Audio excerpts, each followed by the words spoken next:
दोस्तों छत्तीसगढ़ की पहली महिला डायरेक्टर भारती वर्मा के निर्देशन में बनने जा रहा है एक और छत्तीसगढ़ी फिल्म। दोस्तों गोल्डन ड्रीम प्रोडक्शन हाउस की बेहतरीन सीरीज डार्लिंग प्यार झुकता नहीं, इस सीरीज का तीसरा फिल्म छत्तीसगढ़ी सिनेमा घर में जल्द ही दस्तक देने वाला है। दोस्तों जिस फिल्म का नाम होने जा रहा है डार्लिंग प्यार झुकता नहीं अगेन। दोस्तों बता दें कि इससे पहले इस फिल्म की दो सीरीज और आ चुकी हैं। जिस फिल्म में पहला फिल्म था डार्लिंग प्यार झुकता नहीं, जिस फिल्म के स्टार कास्ट में सुपरस्टार मनु कुरैशी व अनिकृति चौहान नजर आए थे। फिल्म सुपर डुपर हिट रहा।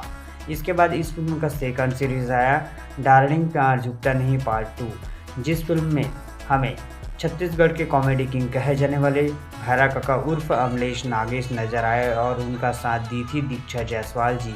अब दोस्तों इसी सीरीज का एक और फिल्म आने जा रहा है, जिस फिल्म का नाम है डार्लिंग प्यार झुकता नहीं अगेन। इस सीरीज के स्टार कास्ट में हमें नजर आने वाले हैं नितिन देशमुख व श्री अपर्णा जी।